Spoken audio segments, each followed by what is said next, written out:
It's always one Negro. I just don't. I don't be doing no Halloween. Good God, man, we don't do it like that. It's candy and fun. And since everybody thinks I'm a witch, I got my hat on. You have to just do these things. Anyway, Breaking Brown family, we do have a show. Happy Halloween and good evening, Count Dracula style. Good evening, family. We have to have some fun. We have to enjoy ourselves sometimes. I mean, life, that's part of what life is about, ladies and gentlemen. So I enjoy Halloween. I enjoy to dress up. I enjoy the kids dressing up, and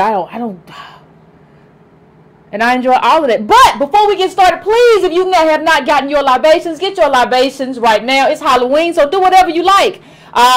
If you were surprised by the skeleton or whatever, then do what you got to do to get yourself together and get yourself back where you need to be to have the conversation. Because we're about to transition into something serious.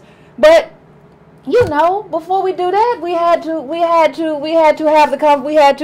have a little bit of fun. Every holiday we try to celebrate up in here. So listen, please like, please subscribe, please share if you have not shared the video already. And share it to your pages or your groups or whatever to have those discussions, because the main discussions that we have are not, you know, for just us, not just for the Breaking Brown family. We're trying to get wider, you know, we're trying to exclusion and inclusion to decide who we want in this tribe and who we don't want in this tribe, and we're trying to do all of that. So please do that. You can go to donatebrown.com to donate.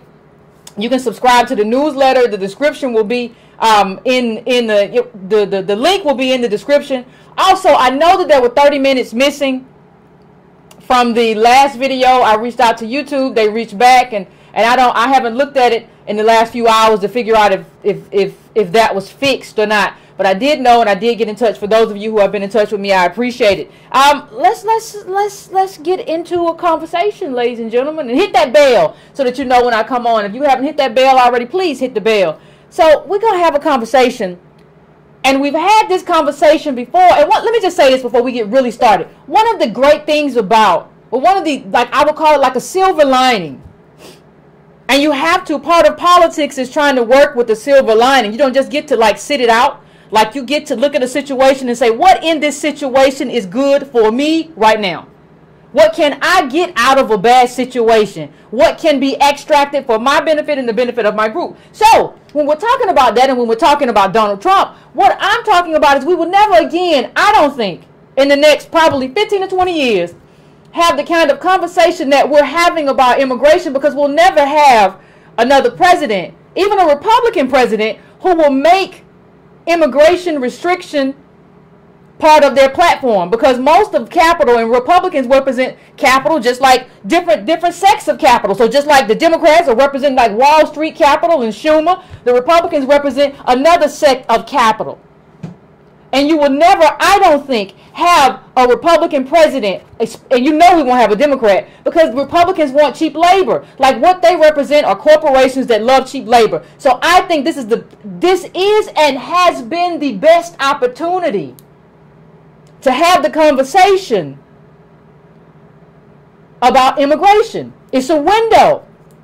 And it's a window, I think, that we're going to make a certain amount of decisions about which way this country goes in terms of immigration. If we don't do anything else, we're going to make a decision. This is going to be the moment, I think.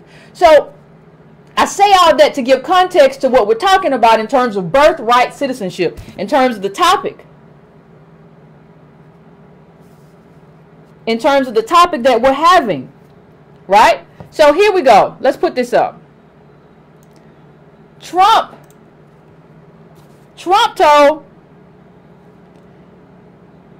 had an interview, right? Trump had an interview with Axios, and he told Axios that like he's thinking about he's thinking about doing an executive order to end birthright citizenship, right? And so what happens when if for those of you who don't know, I think everyone knows, but if you don't know, birthright citizenship, America has birthright citizenship. If you're born here, you're a citizen. There is no caveat. There is no anything. It's just you're a citizen, and that's the way it is. Now, he said he's going to try to end it through executive order. I don't see any way to do that, but that's not the issue. The issue that I think Trump is driving towards is like trying to get Congress to do something or whatever that may lead to a constitutional crisis, because there is debate over that, right? So when we talk about citizenship and when we talk about what he's trying to do, I've seen this framed over the past few days as if you are in any way opposed to birthright citizenship, then you are somehow racist, or you're opposed to people of color, or oh my God, they're gonna come for us. Don't you know if they take away birthright citizenship, which was initially instituted for who? Who, ladies and gentlemen? That was for us. It was for freed slaves, because we talk about Dred Scott. Dred Scott, was a former slave. You know, and they ruled that he was in free territory and all that good stuff, but they ruled like, yeah, but you don't get the benefits of America. You're not a citizen. You're not a citizen. Like, this is for white people, white families, and the men get to vote and the women get to pay for it and support the men, and that's the way it happened. This is not your country. So when you talk about the 14th Amendment and its passage after the Civil War, what we were having a conversation about, because the context is key. What we want to understand is, what was the conversation about? Don't just tell me what the language says, because the language is one thing. That's a part of it. What the language says in terms of the 14th Amendment, that citizenship clause, the citizenship clause, that's part of it. But you have to also go, and that's up to interpretation as well. We'll get to that. But you have to also go to, what was the intent? What was the intent? Did the framers foresee this level of immigration? Did they really think this through? And you have to see, here's the thing. Let's just read this through. Let's just take this. Let's just slow this down and go through Dred Scott a little bit. Okay, the Dred Scott decision. Let's just go through it. Dred Scott formerly was a legal case in which the U.S. Supreme Court March 6, 1857, Rule 7-2, that a slave, Dred Scott, who had resided in a free state and territory where slavery was prohibited, was not thereby entitled to his freedom. That African Americans were not and could not be citizens of the United States, and that the Missouri Compromise 1820, which had declared free all territories west of the Missouri and north of latitude 3630, was unconstitutional. The decision added fuel to the sectional controversy and pushed the country closer to civil war. So we finally did have the Civil War. This pushed us to the Civil War, and we finally got the Civil War, and the Confederates lost. And what you have in terms of the 14th is a resolution, an overturning. These descendants of slaves are citizens.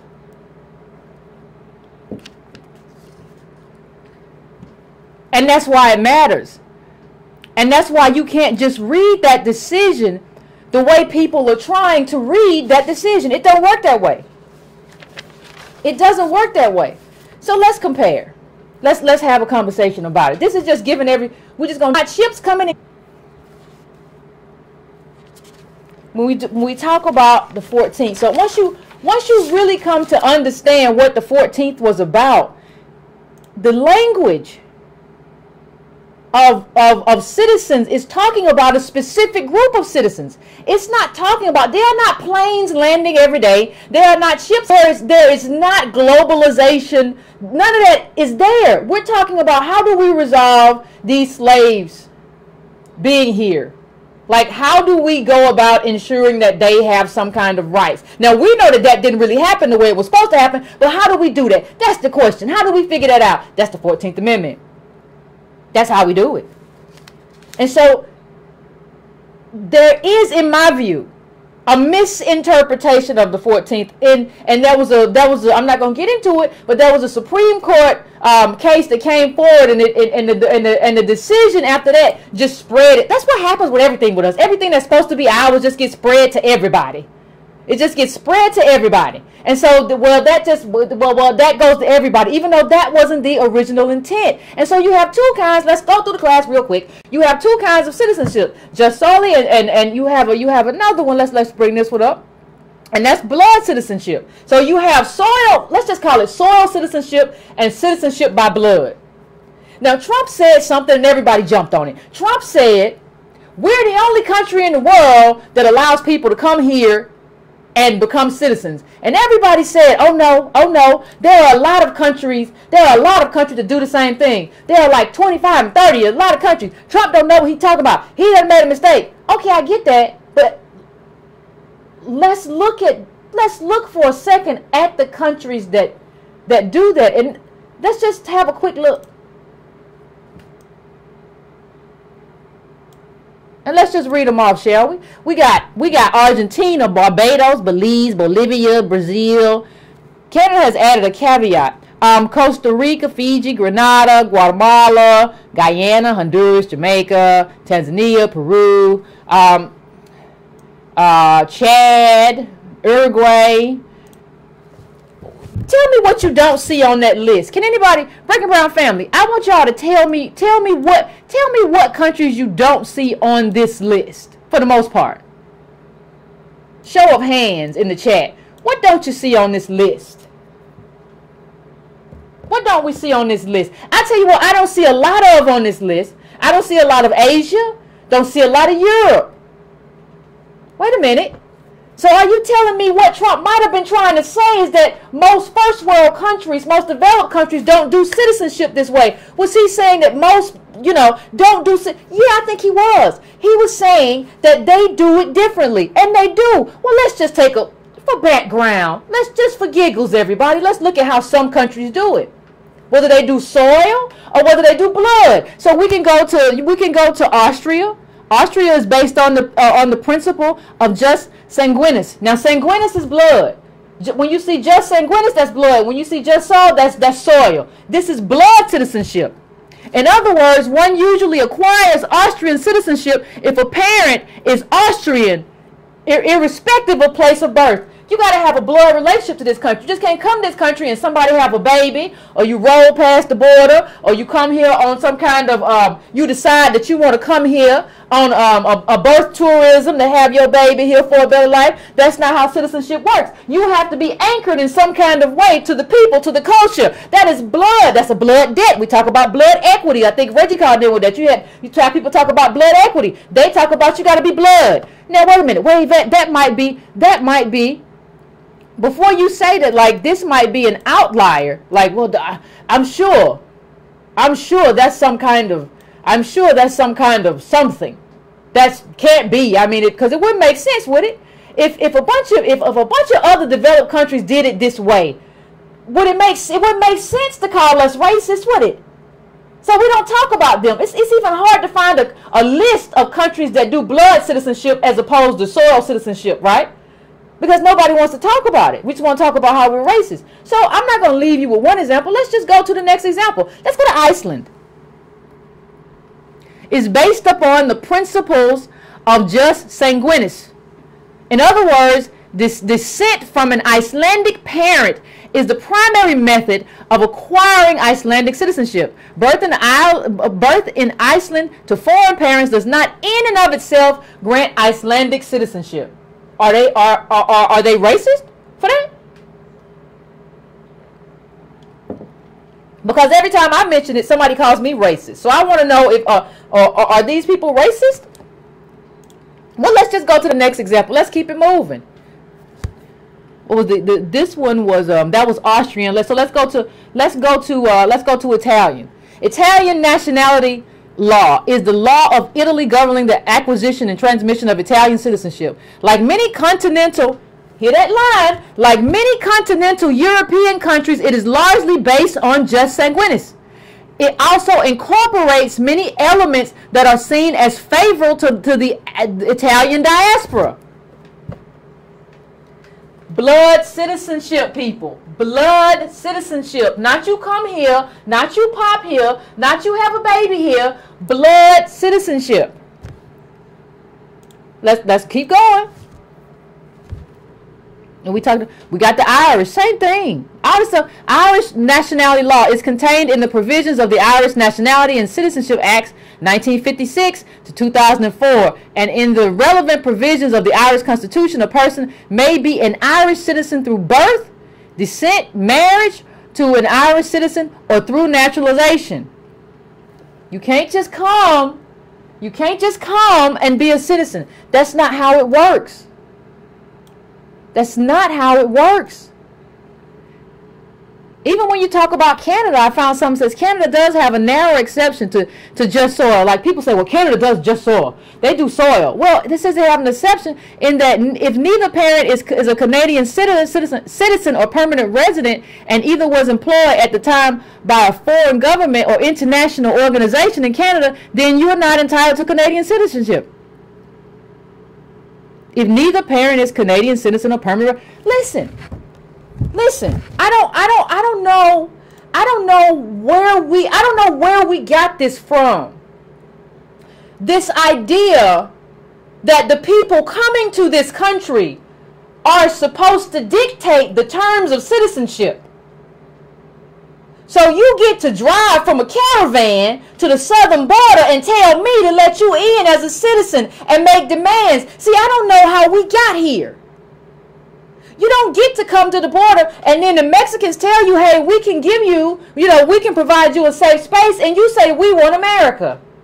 You don't get to do that. I don't know who told you that you get to do that. See, as citizens, we get to decide what citizenship is, first of all. Now, we're going to go to specifically what that means for us, but the bedrock of this, if you don't hear anything else that I say in terms of this conversation, the bedrock of what I'm saying is this. Do not let anybody tell you that this is about people of color versus white people.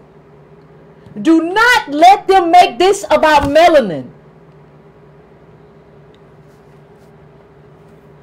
Do not let them make this about melanin. Because this is about citizen versus non-citizen. Period. This is about citizens getting to decide who gets here and what kind of people are let in and what they have to have. Doesn't mean we don't have immigrants. Doesn't mean we don't have an immigration policy. Of course we do. But we get to determine what it is. You don't get to bully your way past the border. You don't get to do that. And even in, let me pull up something real quick. See, because everybody likes to play games. See, that's one thing I realized. Everybody want to play a game. And it's not, and this is not playtime. This is not story time. You don't get to do that. You don't get to play that kind of game. So, you know, when you talk about, hold on, I'm downloading something real quick. But it's not just what the thing that we need to understand as we have this conversation is that we're citizens. This is not about us just, you know, we're going to join forces with everybody who has melanin, which makes us stay third world. If you are underdeveloped, you can't just be on the bottom and then people come to the country who are poorer than you and you just all of a sudden all the time just join forces. That's not how it works either. We don't know how any of this works. You're a citizen. It's time to act like it. When you're a citizen, you have certain responsibilities that go with that citizenship. What did you think this was? A Cracker Jack box? No, you have responsibilities. And you don't get to just abdicate your citizenship because you feel like you haven't been treated well by the people who run the country. Even in Nigeria, you want to come here, but in Nigeria, you need a parent. I'm trying to, like, I don't understand. I don't understand what we're doing. And I don't understand why we're doing it. And I don't understand how we think it's good for us. What did I say? Everything that we do has to be based on what's good for our group. See, because what they'll tell you, and I've said this before, but I'm going to say it again until I drill it all the way in. What they like to tell us is, well, Yvette, you got to understand this is good for the country because we're not having as many babies, and so we need more workers. Well, you say we need more workers, but I know a lot of them, 1 in 5 unemployed men, and half of the black men really in Chicago aren't working in school. Milwaukee, black neighborhoods are Section 8 or jails, but you're gonna tell me we need workers? No, what you need to do is train my people to do whatever you need done. You don't need no workers. You don't need no workers. You need to do what you're supposed to do. You need to make us citizens. See, before you come out here and try to make everybody else a citizen and try to bring them in and make them a citizen, you ain't made my people citizens yet. They ain't here yet. We've been fighting for full citizenship and making piecemeal progress. And that's a problem. Piecemeal progress, little bit by bit progress. Bit by bit by bit by bit, crumb by crumb by crumb, we're making progress. And you get to come here and just have everything? How? And as I say all the time, by what right? Let me see if I can pull this up. By what right? By what right do you get to do that? How do you get, see, I wasn't going to get to this till later, but how do you get to dilute my citizenship?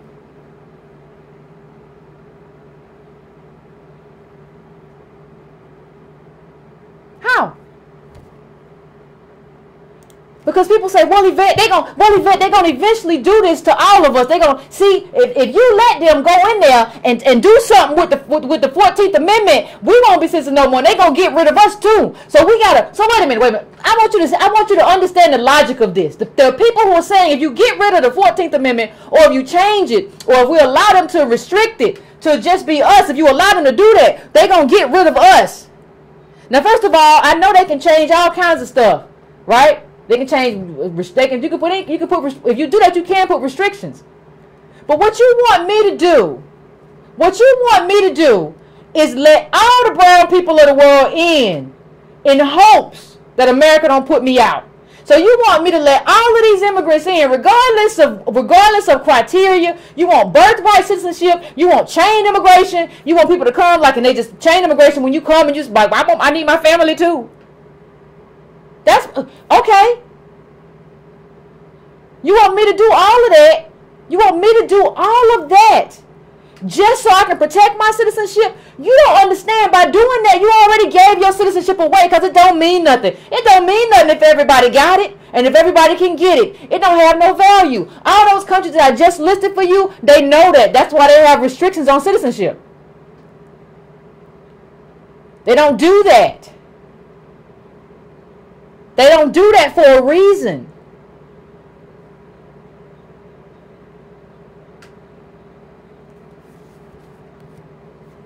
And even when you look at the Nigerian rule, the reason they have rules for a parent, and you got to have a parent, is to keep people who aren't from there out of there.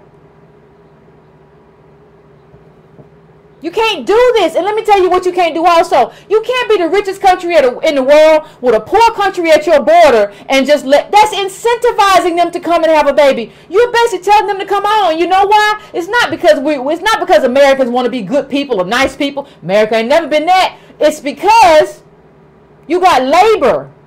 You got capital in this country that wants to exploit labor. And they want to keep those people coming so they can exploit them and pay them a little or nothing and depress the wages. And you used to have people who understood that. And if you think I'm lying, go look at this article, how the Democrats lost their way on immigration. Go look at that. You can just pull it up and take a look at it. And one of the things that you'll see is a quote from Bernie Sanders. And they asked him this ain't even a long time ago, in July 2015, about immigration. Ezra Klein, the editor-in-chief of Vox, Klein asked whether, in order to fight global poverty, the U.S. should consider sharply raising the level of immigration we permit, even up to a level of open borders. And everybody says that they're not open borders. It sounds like it to me. Anyway, Sanders reacted with horror. That's a Koch brothers proposal, he scoffed. He went on to insist that right-wing people in this country would love an open border policy. Bring all kinds of people, work for $2, $3 an hour. That would be great for them. I don't believe in that. I think we have to raise wages in this country.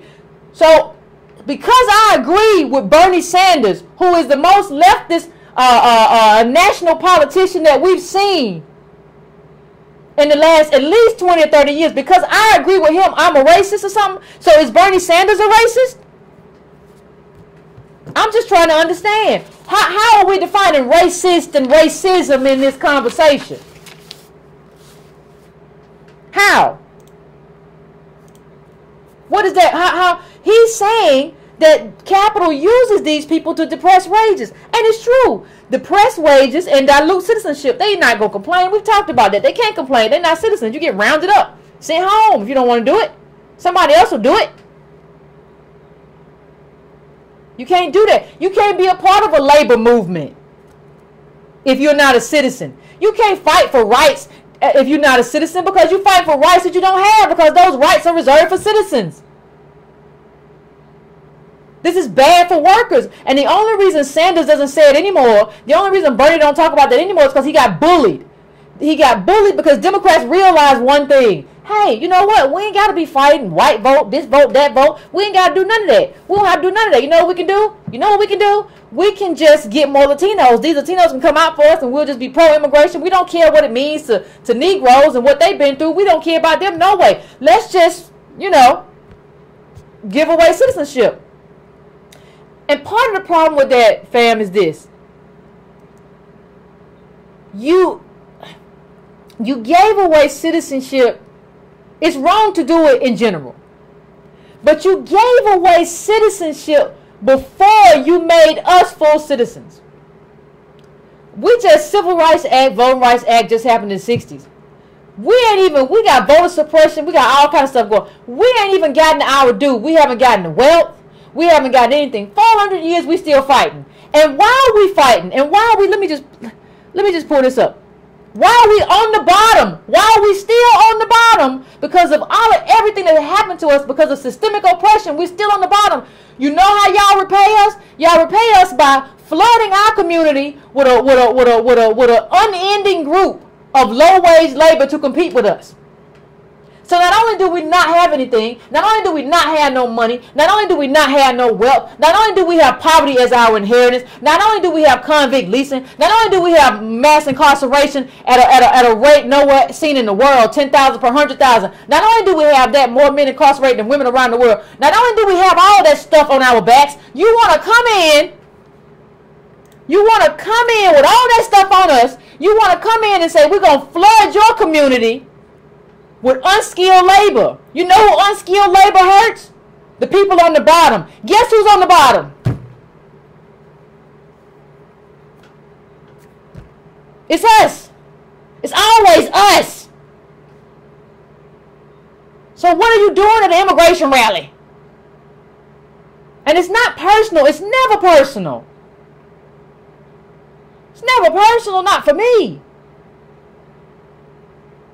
But politics is about self-interest. Politics ain't nothing but organized self-interest within groups.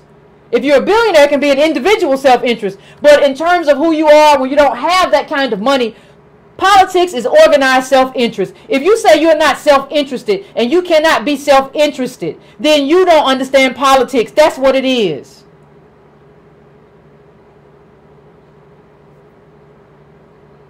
People understand self-interest. They just don't talk that way to you. I had somebody on Facebook tell me, well, I say this as, he says, I say this as Latino. We coming. It don't matter what you say. When you say we, you understood who we were when you said that, didn't you? I don't have any problem with anybody. I don't have a problem with Latinos or whatever. I don't have a problem with Latinos. I don't have a problem with people from different African countries. I don't have a problem with Eritreans. I don't have a problem with Somalians. I don't have a problem with Ghanaians. I don't have problems with anybody. I have problems with people who don't see me as a citizen and my need to define citizenship in my own country. You define citizenship in your country. South Korea defines citizenship. Japan defines, all the citizens define citizenship in their countries. And understand that like this kind of, we talk about reparations and the need and the fairness, just basic. You have to understand that this open borders nonsense is at odds with reparations. It's the argument that once you pull in like an immigrated population and you make it large enough, then you make the argument that Obama made. That, well, we have immigrants and they don't want to pay the money and they didn't do anything. So you bring in enough people who didn't do anything, even though it's not about what you did. It's about what you get to advantage that we laid the groundwork for. But whatever, this silly argument that's being made that we didn't do anything, so we don't have to pay, and you have somebody like Obama, and that will become the argument. Well, most of the people here, or a good number of the people here, or a sizable minority of the people here are immigrants. They didn't do anything, so we're just going to start from zero. Be a pal. Be a buddy. Oh, come on. We're all Americans. See, let me add one thing.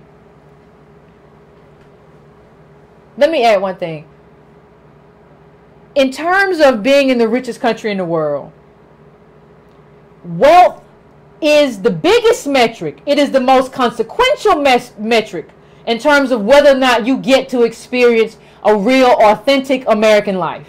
Number one. By far. Number one by miles. What I will tell you, though, is that it's not the only metric.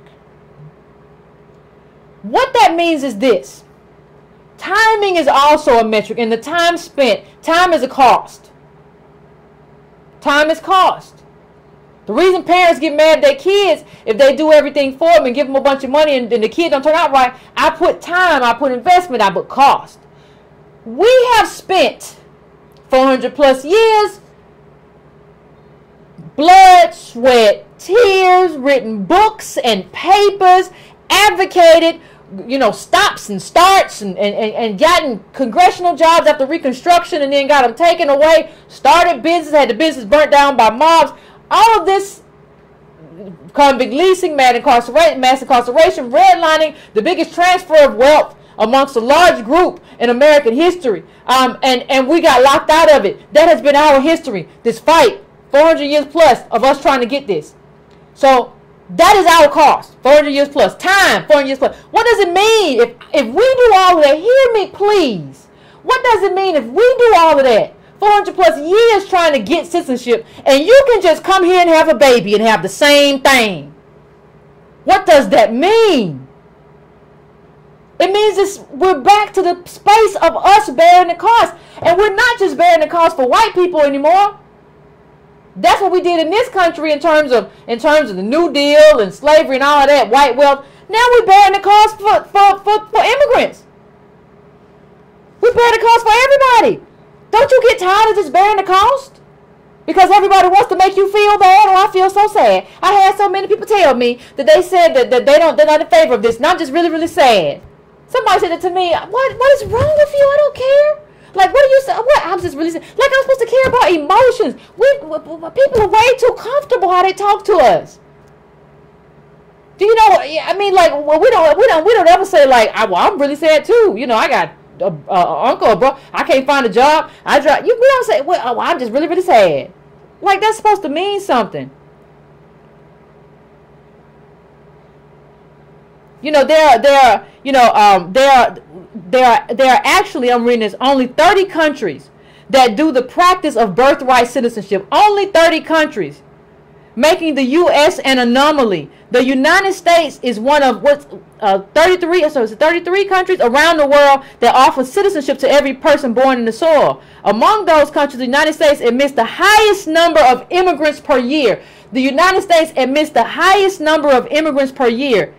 In contrast, most other developed countries have added more requirements for citizenship. This makes the United States an outlier because these people want to come over here and just bring cheap labor. Nobody's doing this to be good. Nobody wins it. We've been here a long time, people. Let's not get messed up. When's the last time you saw the government just do something to be good? But you're going to say, well, I'm in favor. Trump's just wrong. And Hillary Clinton and George W. Bush and everybody else has been in favor of this. If everybody else has been in favor of it, you might want to look at it again in the history of administrations in this country. You think Hillary Clinton just has a heart and she just wants to do the right thing? She just really, you think Bill Clinton just really, you think everybody, you think all of these politicians who oppose Trump on immigration are just better people? Are just more moral people? No, this is cheap labor. This is about them making easy money. This is about corporations, and this is about corporations making sure that Americans don't have any right, and they don't care that like we're the most unskilled group because we come from chattel slaves. They don't care. Nobody cares, and people bully us into saying like, well, you're just racist. I can't believe you're allying with Trump. And I had somebody tell me, well, I've lost a lot of friends. You have to understand, people. Understand this. Don't tell me you've lost friends over this. Understand that the person was never your friend. You haven't lost anything. You lost a fraud. You didn't lose a friend. Don't mourn. It says and listen to this. A closer look at the list shows an interesting trend. Countries that offer birthright citizenship are located almost exclusively in the Western Hemisphere. No country in Europe or East Asia, for example, has a similar citizenship policy. Many of the birthright laws in South America have remained due to low immigrant numbers the United States. However, the United States, however, has retained its birthright citizenship laws, even as it admits around 1 million people every year through its legal immigration process. Many European countries still maintain a version of birthright citizenship, however. In Germany and the United Kingdom, citizenship is now automatically granted to a person if at least one of her parents is a citizen or permanent resident. Ain't nobody doing this. Ain't no first world countries doing this. No developed countries are doing this. This is a scam. This is a lie. If you don't listen, we have gone through, understand our history in this country. We have gone through labor rights, civil rights. We have a certain psyche, a certain history in the country. You are bringing people to this country who don't have that and don't know how to do that fight. We don't have time to teach everybody all over again. And our people don't have time to be competing with people from an underdeveloped country. They don't want to fight. They just want to live. They come from a place where it's all about survival. When last time you been to Honduras? You don't want to go because they fighting, they killing. You want to compete with somebody who's just happy that they're alive? They don't know anything about like unions and what you're supposed to make. They ain't used to, like, do you want that for your life? Do you want to raise your kids up in a third world country? Even people who come here from other countries come here to be a part of a first world country. They don't come here for this. And that's why a lot of you see immigrants opposing this.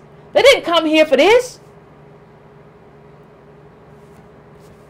We have to have building blocks. And when you tell me, well, no, it's the 14th Amendment always was that way. Answer me a question. Why was the Indian Citizenship Act of 1924 passed? If the 14th Amendment was intended for everybody, why did they have to pass something for the Indians? Why not just say this applies to you too? Well, because it's been a con.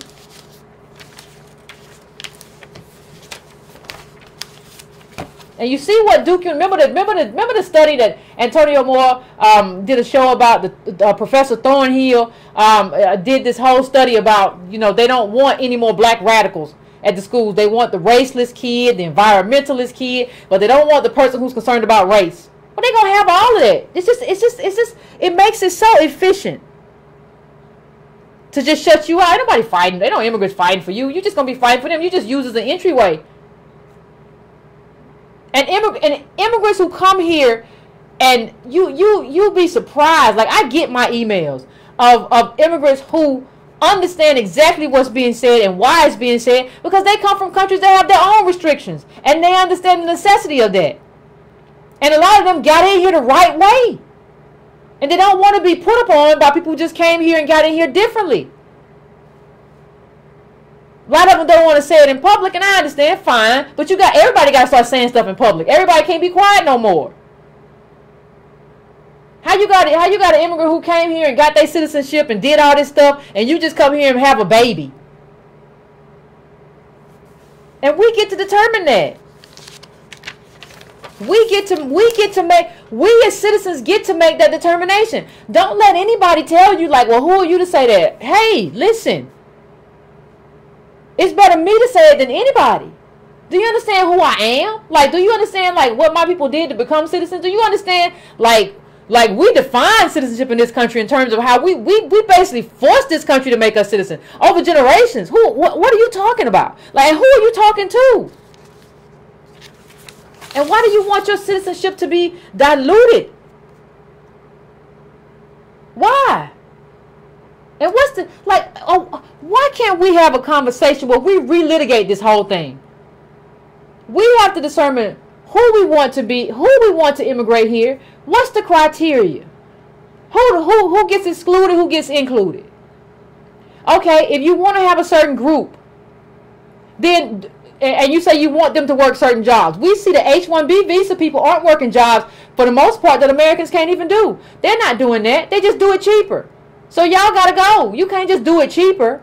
That's supposed to be, all that stuff is supposed to be, they have tiers to their H-1B, and that's supposed to be a designation where we can't find Americans. And you see, it's all been one big lie. And you won't even see, you didn't make us right. You didn't build us right. You made us slaves and threw us away. No, you gotta make sure I can do that job. You gotta make sure American DOS can do that job. Train us to do all these kinds of jobs. And when you run out of American DOS, then you say, well, we can't find no American DS. We can't find no white people. We can't find no. We can't find no nobody else here from the immigrants we have. We gotta let some more people in. Only after you have. See, that's what's supposed to mean to be a citizen. It's supposed to be a benefit. It means you get first dibs on everything.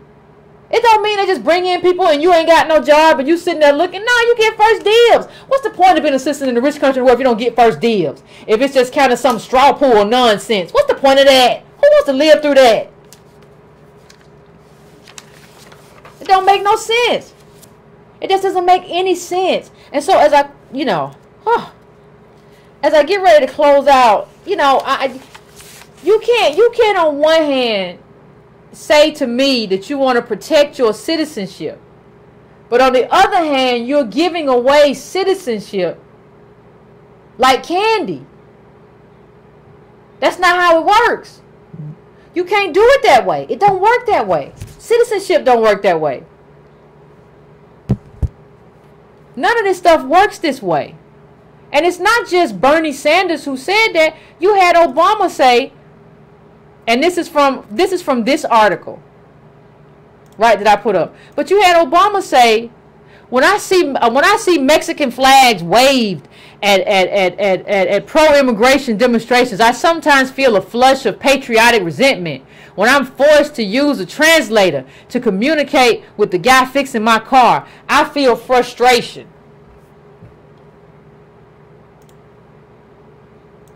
That's what he said. They ain't nothing I made up. You can look up the quote. But all of a sudden, he don't talk like that no more. And nobody talks like that no more.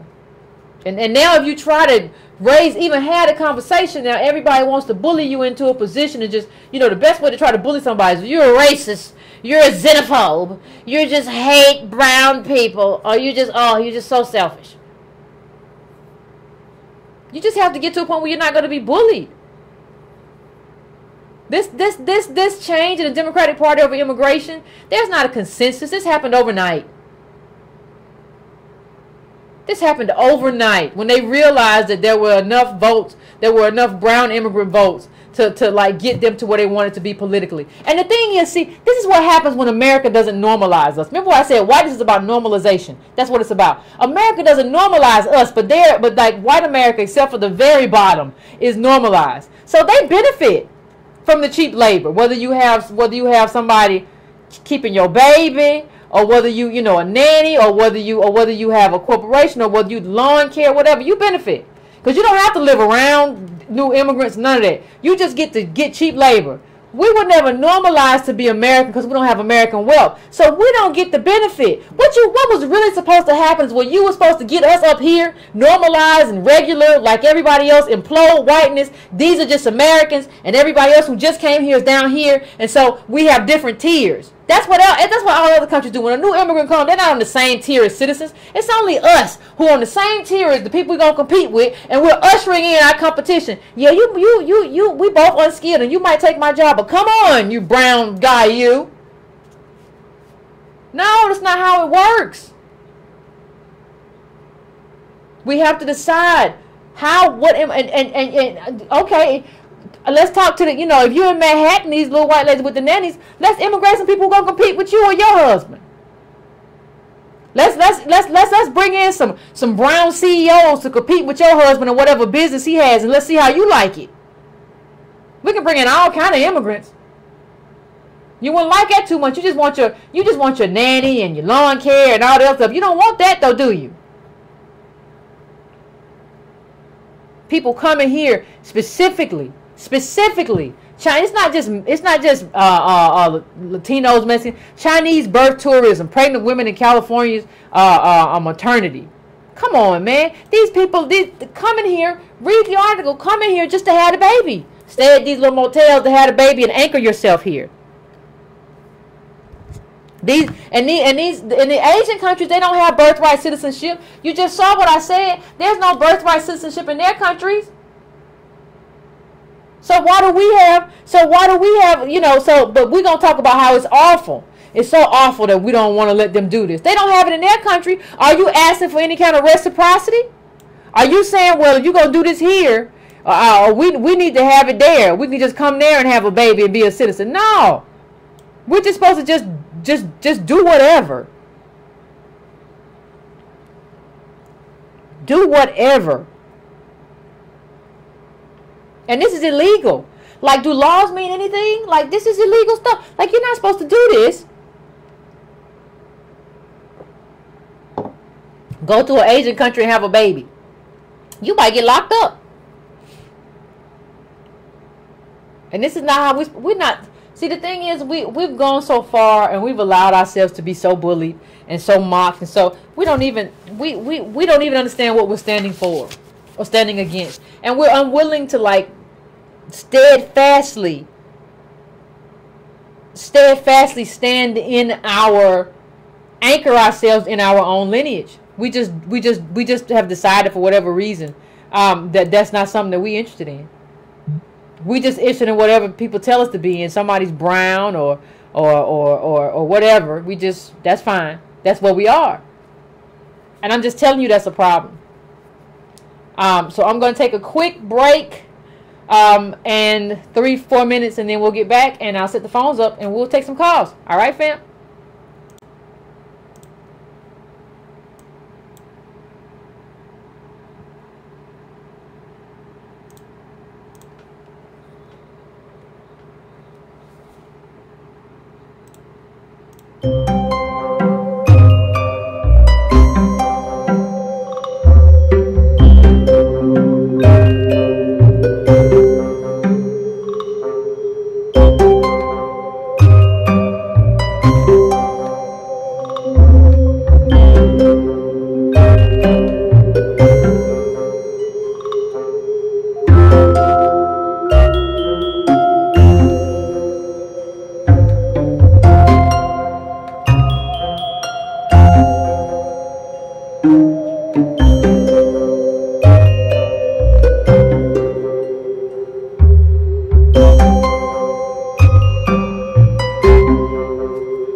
What's going on, family?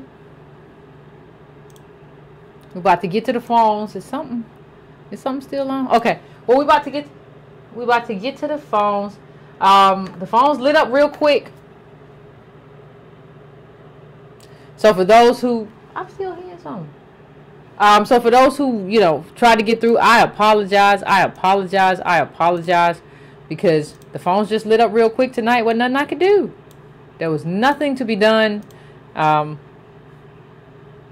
don't know. But I'm going to put the phone number back up just so you can see it. For those who maybe didn't see it. So hold on one second, family. Let me get to the phones. Hold on.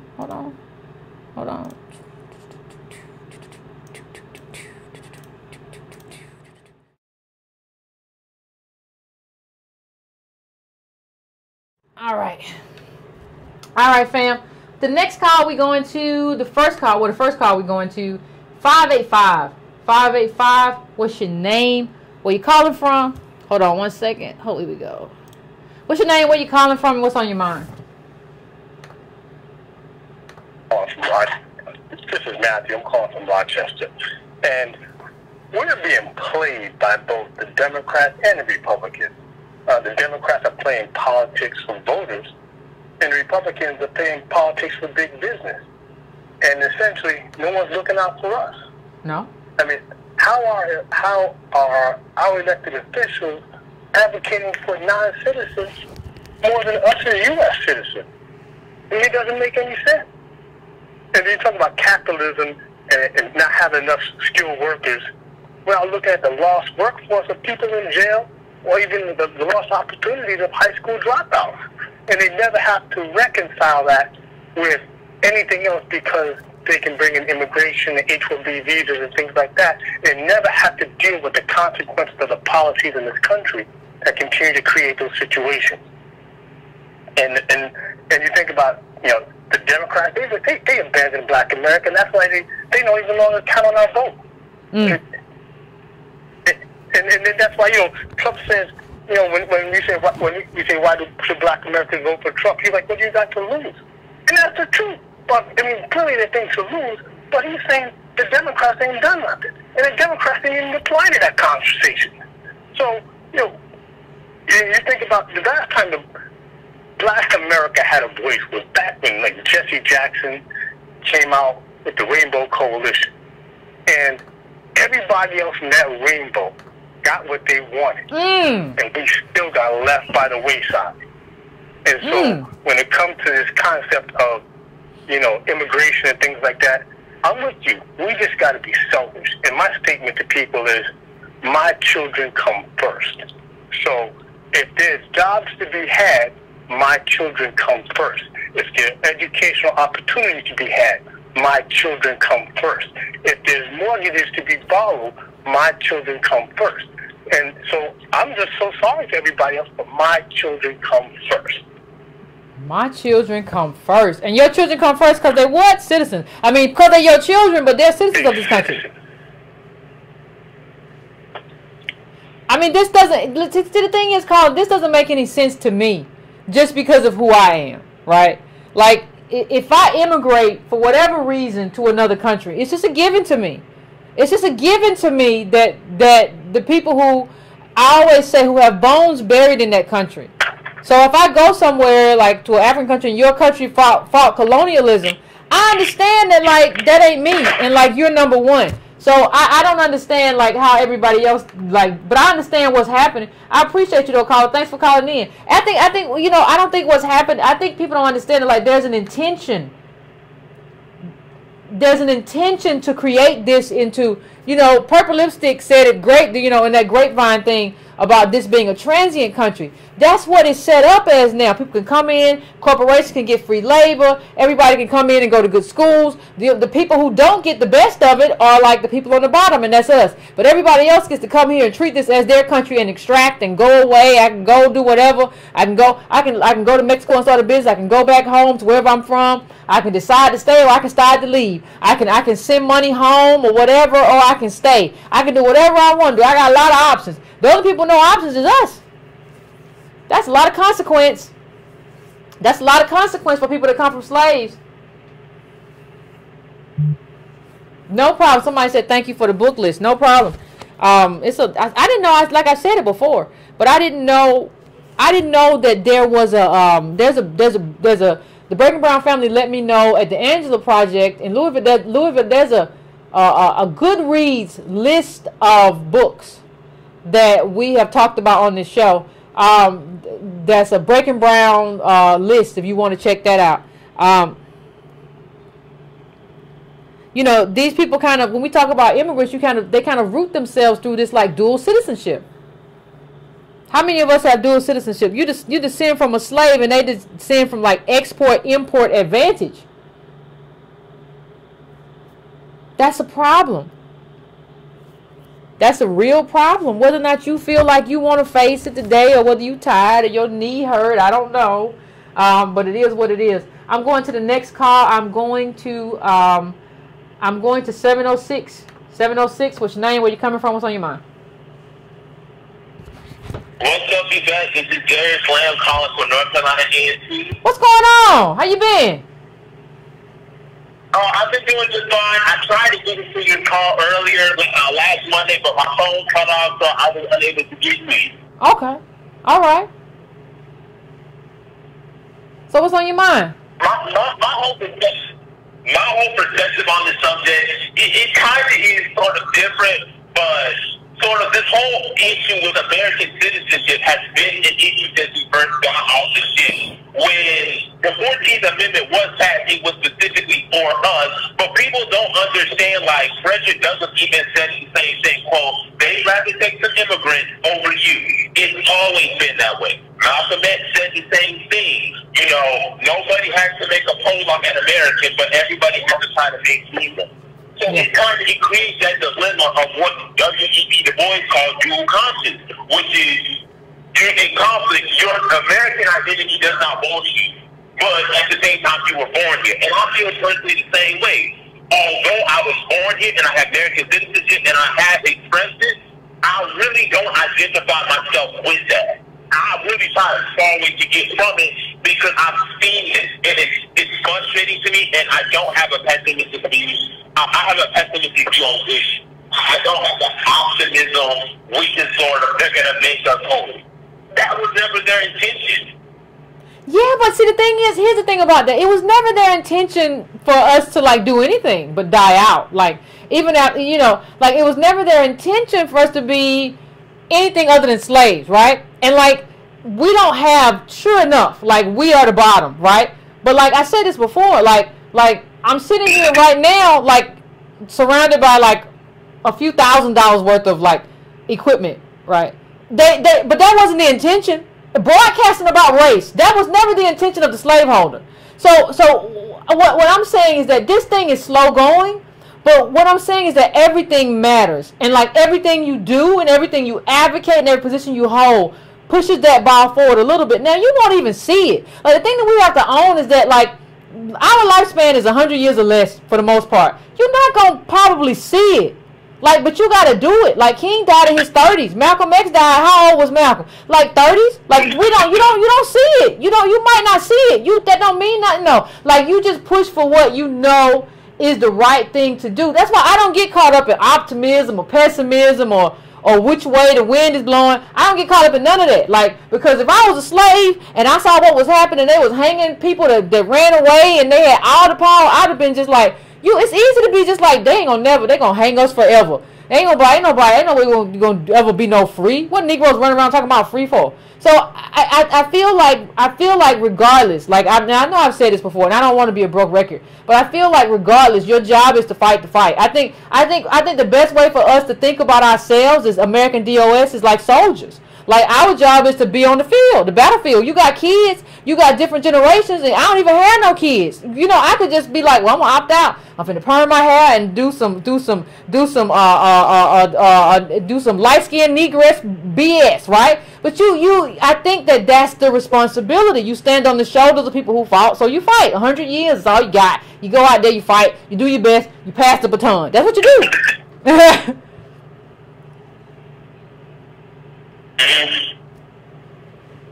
I understand what you're saying, and I see it sort of a little bit that way. It's just, based on all the research that I've done, I really see it based on different perspectives. I'm not more of the Frederick Douglass type or the Martin Luther King type. I'm more of the Malcolm X, the Paul Cuff, the Marcus Garvey type people. So if you ask me really basically, I don't see it kind of, I'm more of on that side of the fence. I do not think that America's going to fix this thing. I believe it's too far gone.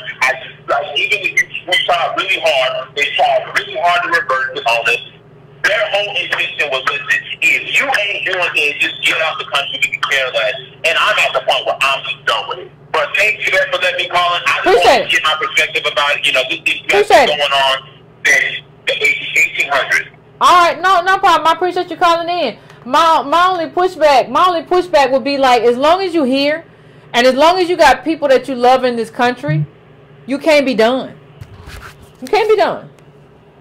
You can't be done.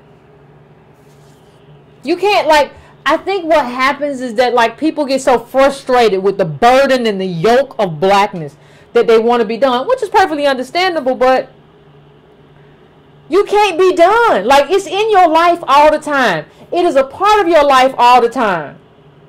What the, so what does being done mean to me? You know, he's a student, so he's frustrated. But like I know people who are 50, like, well, I'm just done. No, you're not. Like your stepson got arrested last week. You're not done. Like, whether or not you know it, race is eating you up. So either you're gonna do something to, like, push back, or like you're gonna, like, fold. And I just don't think. See, the thing is, when somebody got their boot on your neck, like, you don't have an option to be like, well, I'm finished. Unless you know what finish means, that they can just stump your neck and, like, break your cords and your. Okay, if you just did, okay, but don't complain when you paralyzed. Just don't. You said you was done, and then they were still fighting though. Like, while you was done, they were still fighting. So they screwed you up. You can't be like, Yvette, I'm speaking out. I'm talking out of a. They got me out of a tube. I can't. Well, you said you was done though, and they kept fighting. What you thought it was gonna do? Just because you done don't mean nobody gonna stop. They ain't done with you. You can't stop fighting and the other person still fighting.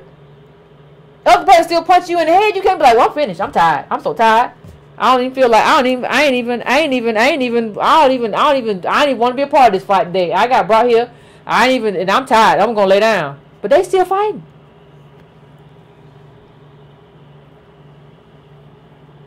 You know, there's a lot of stuff that's going around that's not the answer. You got crazy Candace Owens, she going around talking her stuff, and then you got the little girl on Dr. Phil, she's trying to opt out, or they say she's lying or whatever. But whatever, all this stuff, even if she was, it's a great representation. All these opt-outs. What I'm here to tell you is that you can try to opt out all day, and I'm not the one to stop you. And I understand the frustration of it. I do.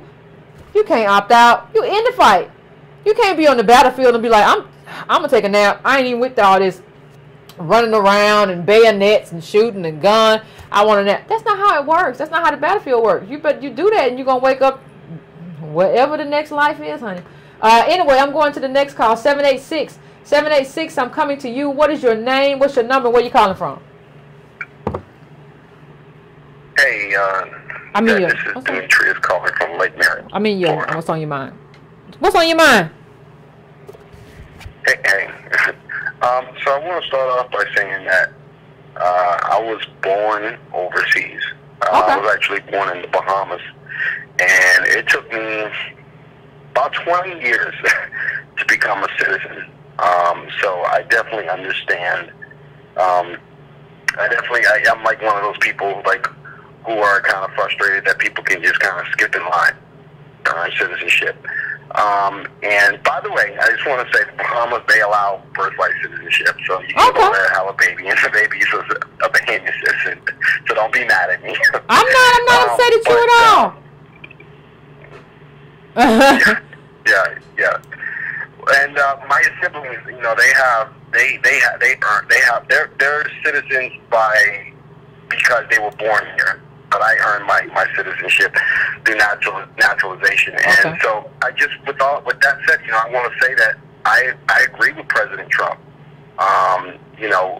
proposing the idea of an executive order to get rid of birthright citizenship.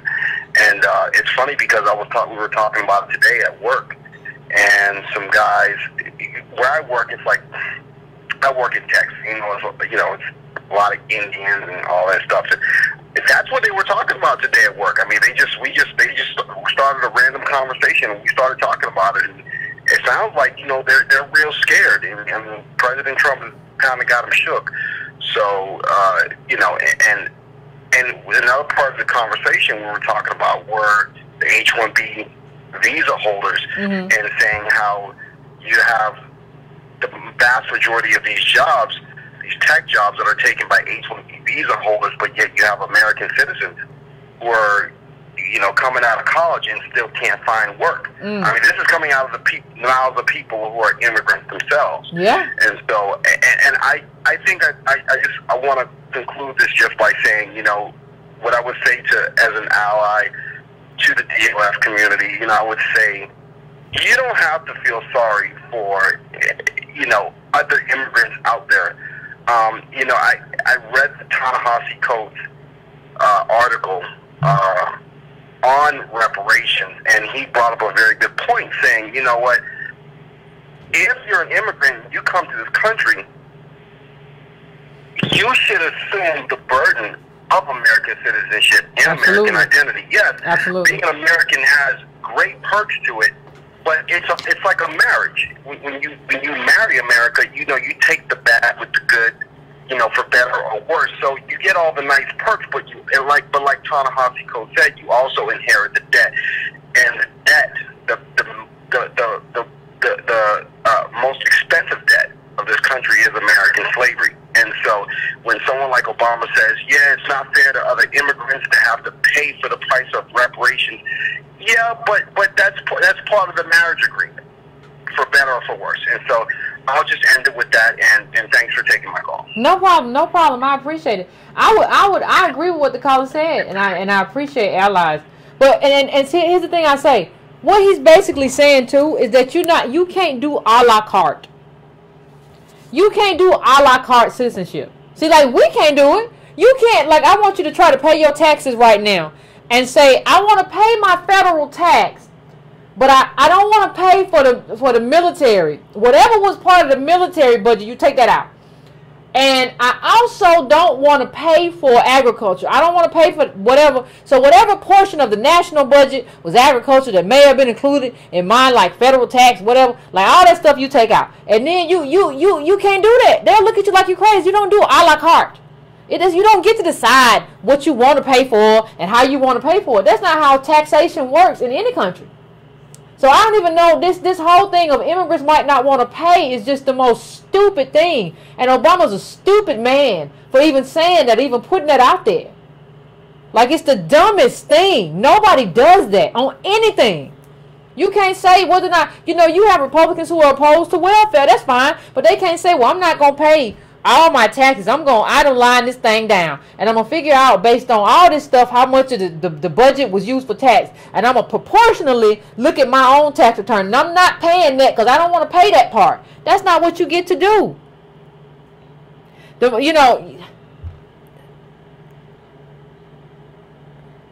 Reparations is like citizenship. Plus, it's an unpaid debt. Like, you got to pay it. That's just what it is. And how do you get people who just got here and who are largely benefiting off of what you built tell you that they don't want to pay your unpaid debt? So you benefited from the fight that I had that because of how I was being treated that created this debt. You came in, that was your entryway into this country. But you don't want to pay the debt. And our first black president agrees with you. Obama is such an embarrassment. I don't think we still realize what an embarrassment he is.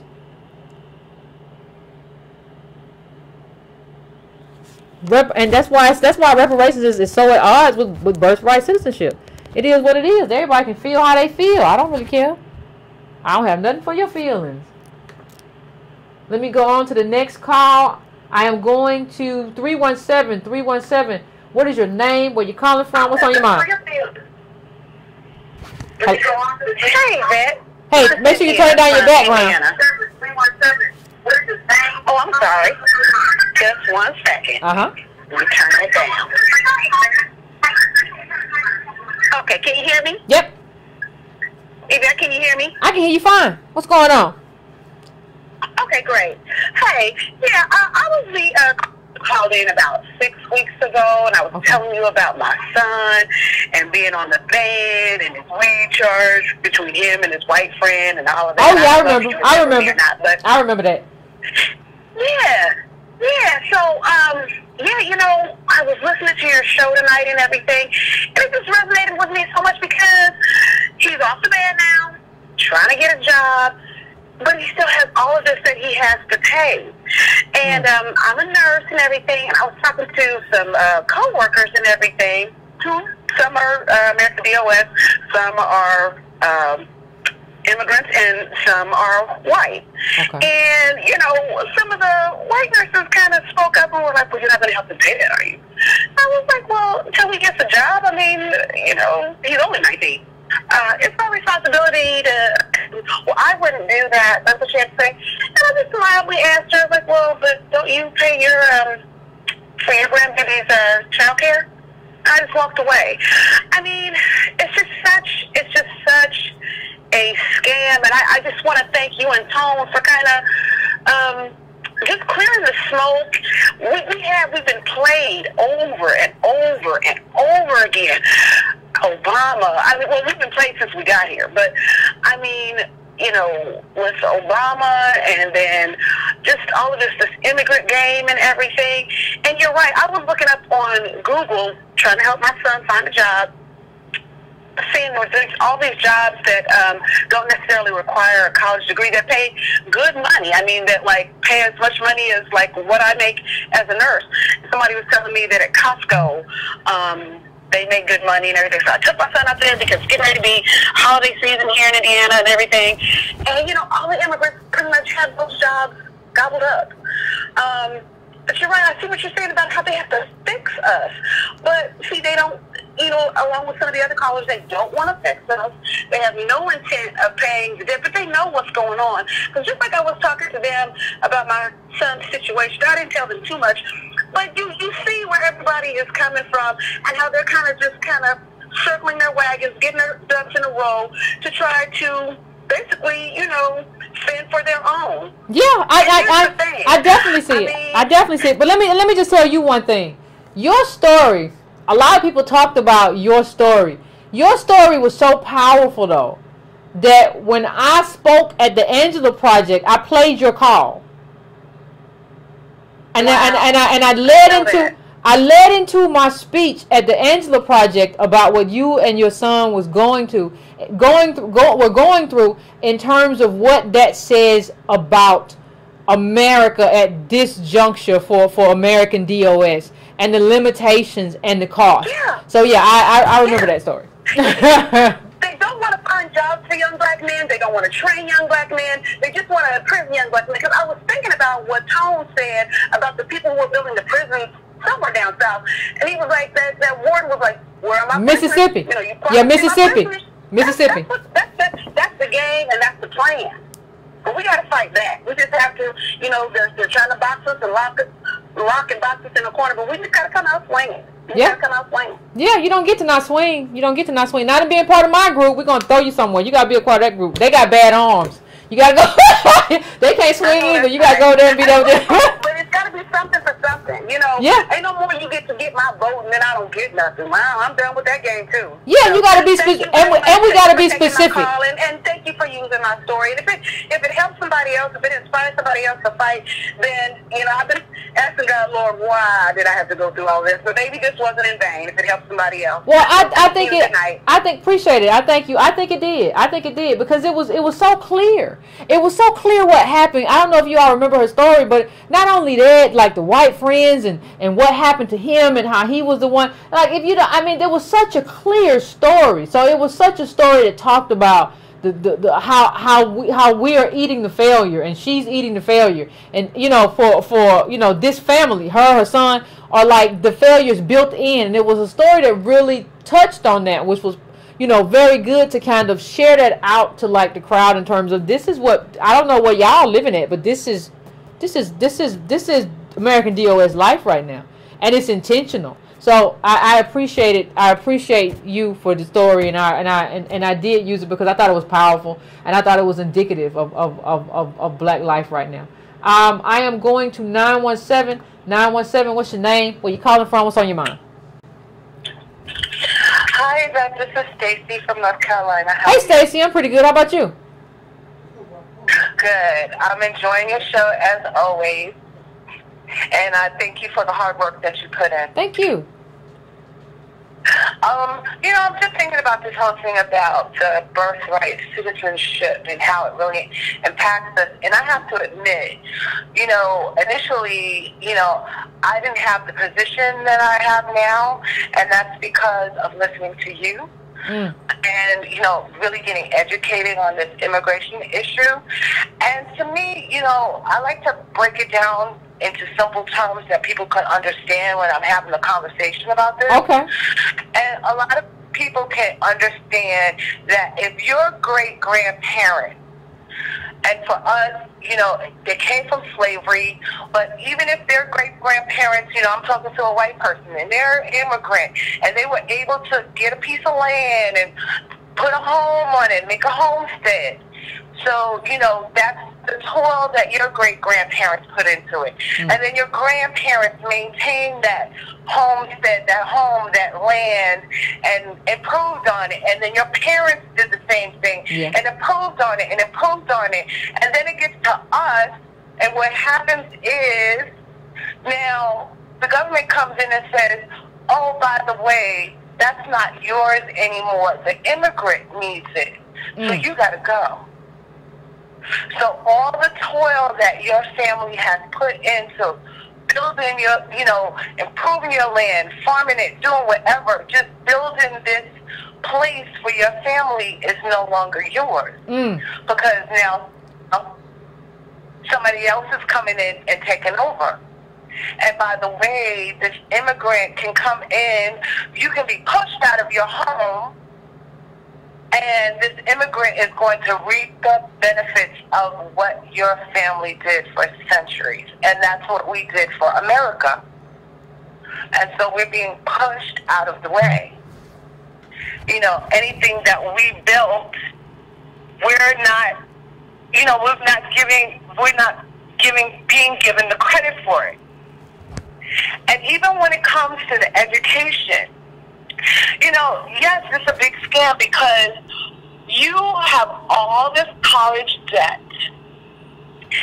And when you get out of college, you can't find a job because someone can come in from another country and get the job that you thought you were going to have, but you're still saddled with the debt.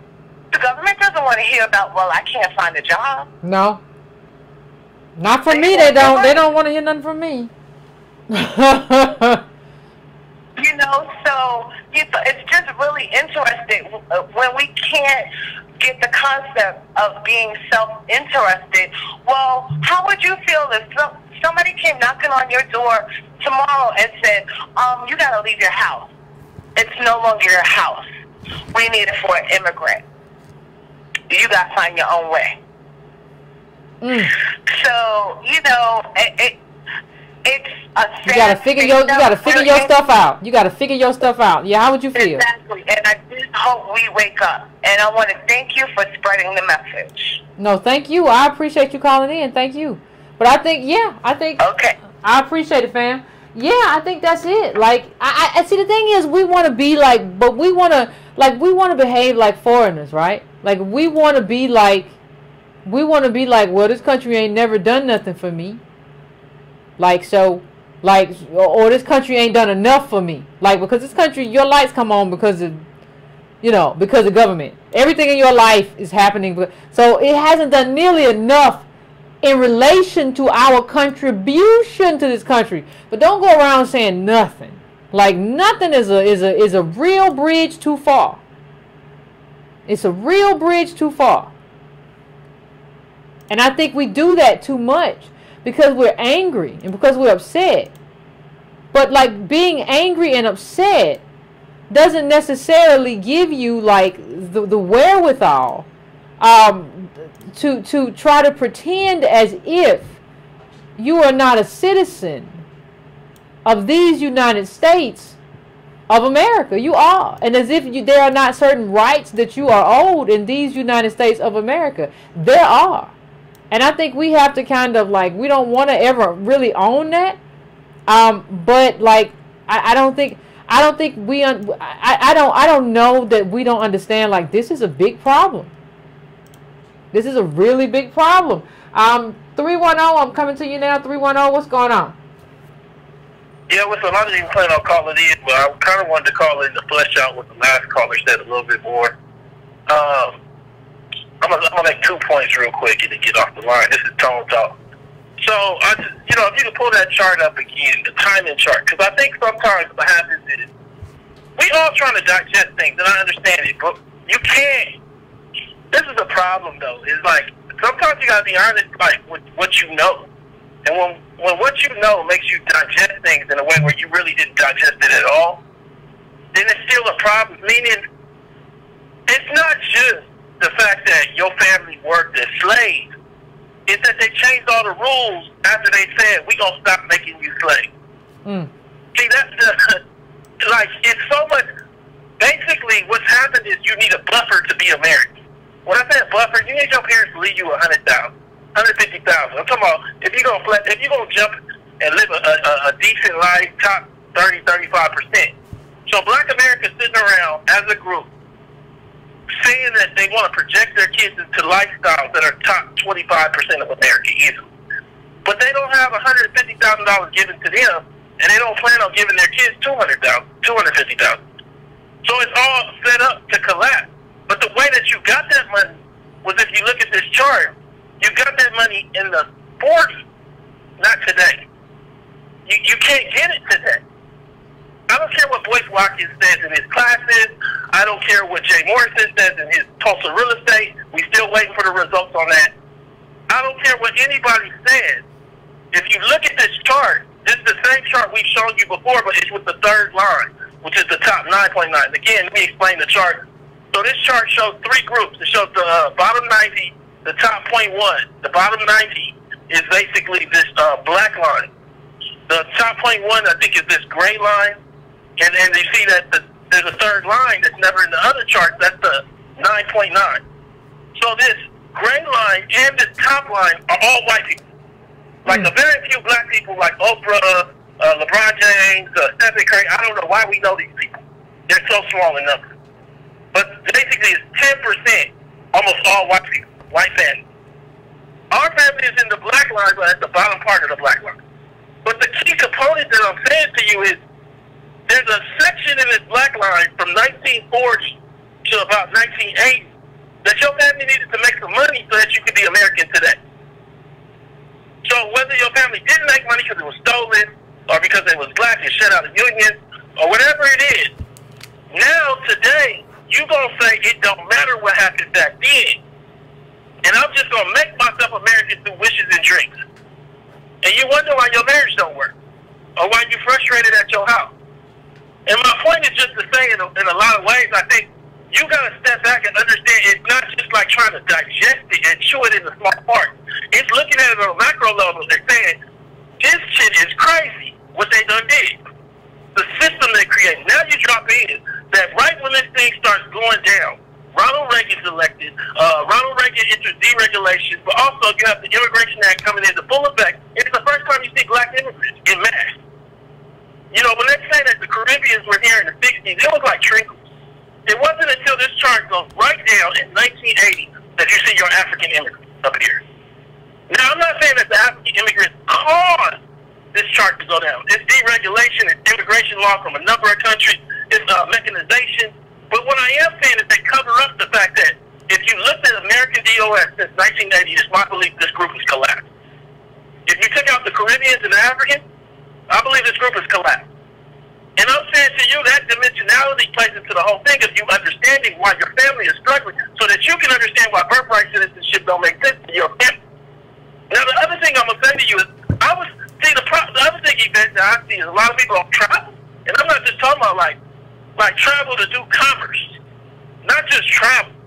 Like I go to Mexico because the dental work cheaper. Don't know other black people don't even know about it. You get a crown in America for $1,200. You get a crown in Mexico for $330.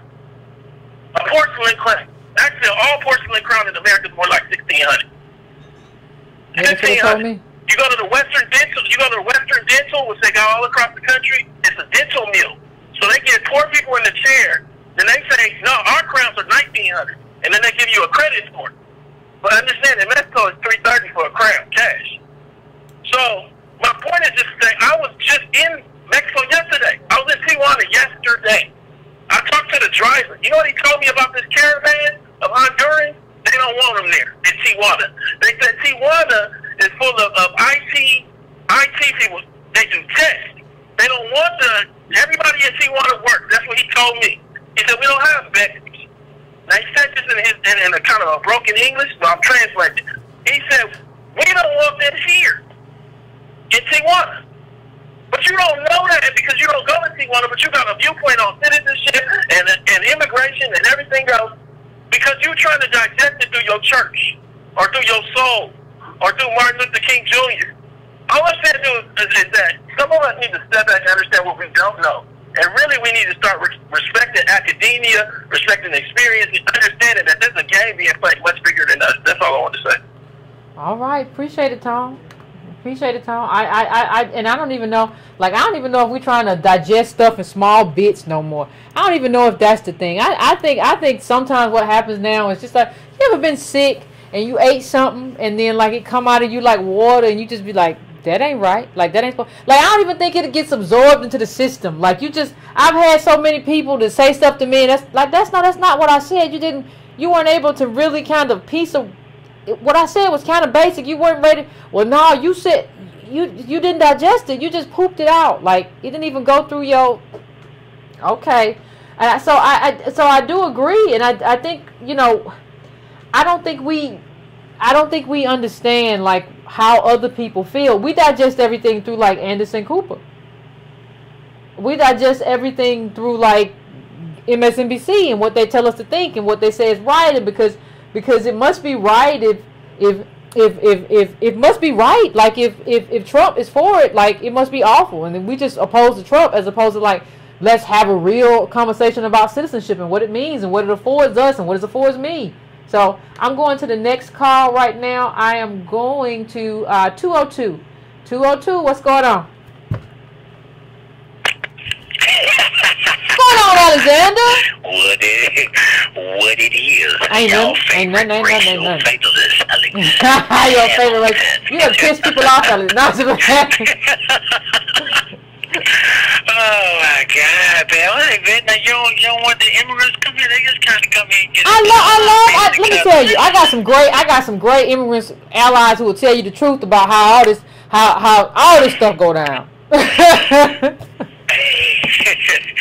I think you know, people, you know, like I was surveying the Congressional Black Caucus and just looking at how many of them are really on this DACA stuff and really pro-immigration. And I was thinking about something we talked about. You know, we have, you know, representatives, but we really don't have representation, especially on this issue here, because this is at the top. Like, you look at right now, we got Andrew Gillum in Florida, Stacey Abrams in Georgia, and Ben Jealous in Maryland, and all of them are arguing opposite of you, Yvette. So these are the three, you know, highest ranking black people vying for public office right now, and not to mention Kamala Harris and Cory Booker in the Senate, and all of them are fighting, you know, for immigrants. And you hear them talking more about that than you hear them talking about DOS. And I think that's something to note. But I want to point out a couple of things.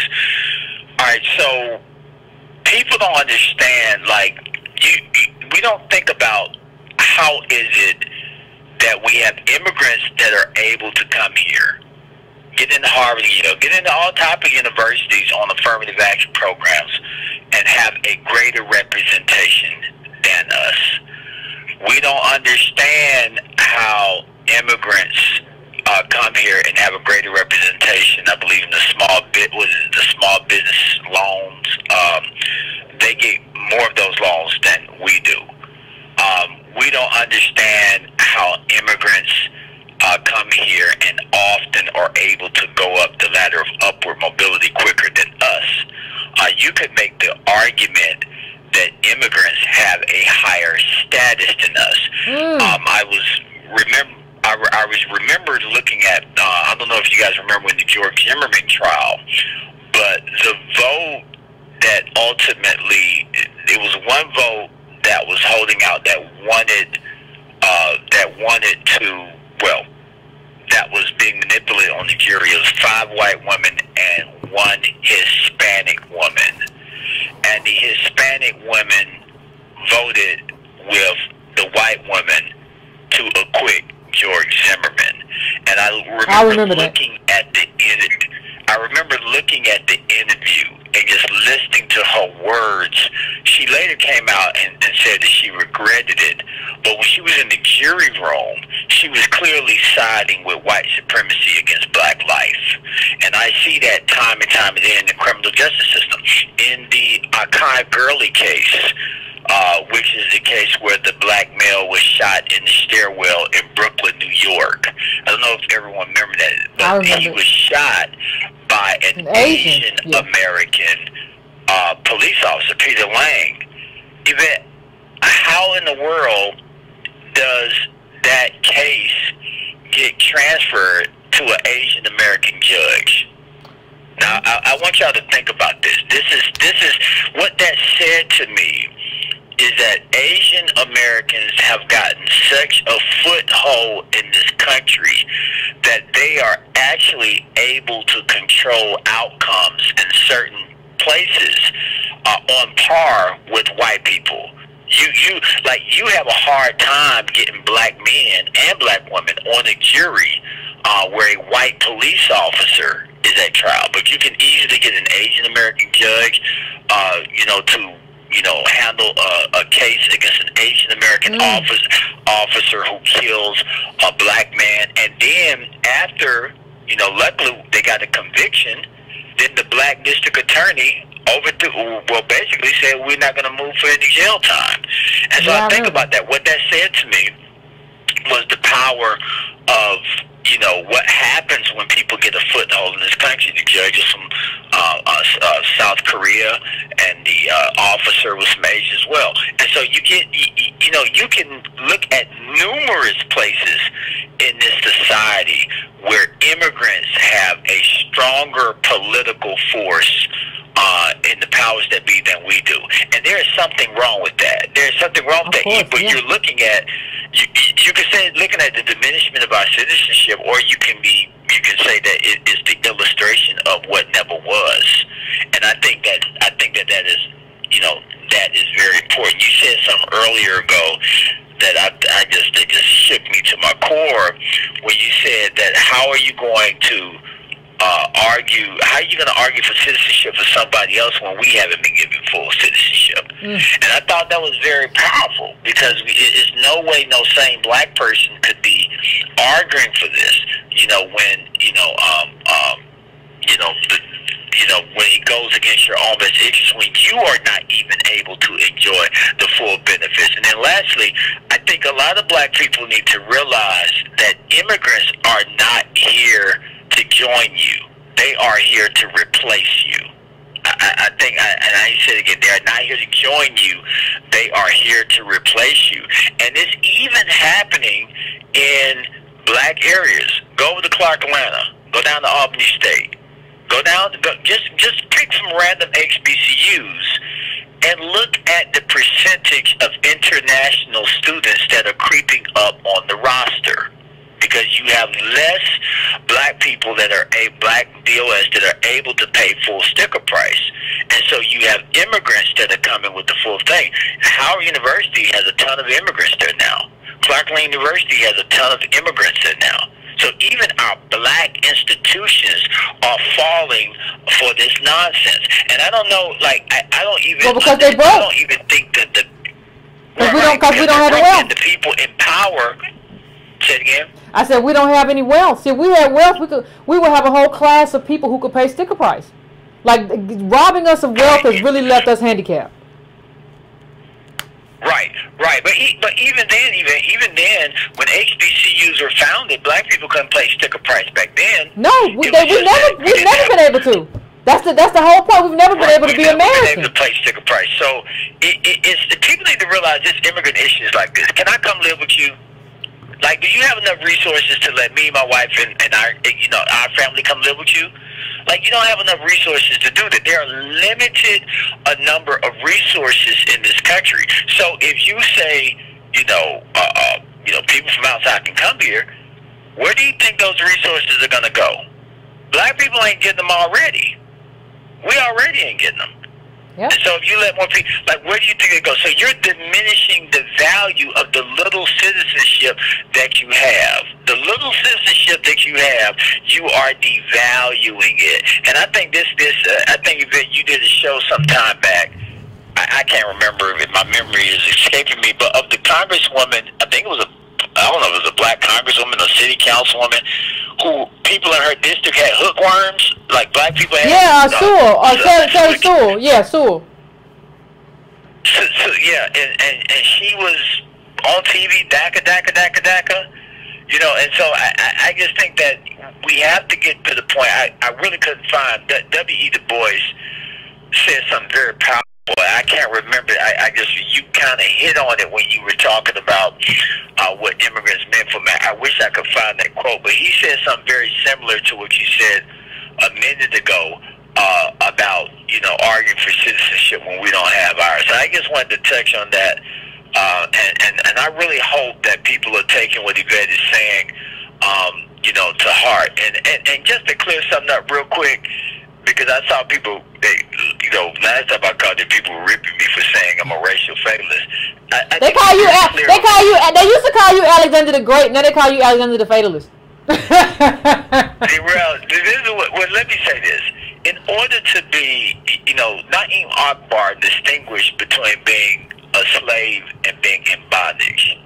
He said a slave was a person who accepted the confines of his shackles. But a person who was simply in bondage was a person who may have been shackled, but his mind was devising, escape every day. Being a fatalist does not mean that I am not fighting. I fight more than any of you guys could ever imagine. He really does. Research me enough, you'll find out my exploits. What my desire is, and I know I will never see it in my lifetime, and Yvette is right about this, you have to be willing to fight for something, even though you may never see it. And I know I will never see it in my lifetime, or even my kids or grandkids' lifetime. But my desire is that something that we are doing now will leave a marker or a signpost for someone in the future to pick up the mantle and take the fight to another level. And that is the only thing that you can desire. Yvette has a just years of content. Yvette could die today, God rest her soul, but there would still be all these videos on top of videos on top of videos of her laying down the blueprint for where we could go in the future if we got our act together. And I think that's important. So I just wanted to be clear when I talked about sitting back, people's like, oh, well, he ain't, no, I fight every day. You can't be a civil rights attorney or a clergyman in this country and not fight. But what I am saying is that just because one does not see, the fruits of their labor in their lifetime does not mean they should not fight. And it also doesn't mean they cannot necessarily be a fatalist. So I just wanted to be clear about that. Fatalism is life specific. I will never see the outcome of the fight that I am fighting for. But nonetheless, I fight on. Well said, Alexander. Well said.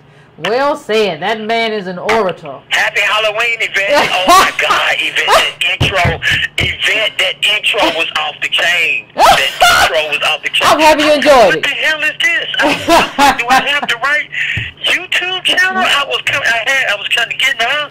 I was like, is this a horror show? I know people experiencing horror in this country, but what the hell? That was awesome, man. You got to do more of that. I appreciate that, and it was a horror show because the damn skeleton wouldn't sit up, and I was sitting here trying to get him to sit up. But anyway, but I appreciate it. But yeah, you know what? Like I always say, Alexander, I appreciate it. As always, I appreciate the call.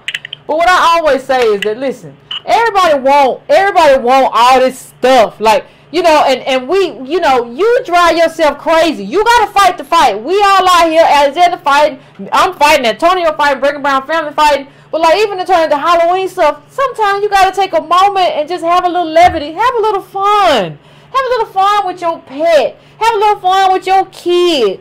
Play a prank on somebody. Don't make them hurt themselves, and don't do it if they too old. But just have a little fun. You got it. Your life. You have to fight, but it's all about balance. Your whole life can't be fighting. Read some poetry or something. Like listen to some music. You have to find ways to enjoy yourself, and that's why you know on holidays and stuff like it's levity because this show is politics, and politics can be kind of heavy. So we have to have time to just like have fun. Like we're a family. We're not just gonna be here all day. Not all the time. You gotta have some kind of balance with that. So I mean that's kind of part of what happened today. I'm gonna take a couple more calls. And then we will call it a night.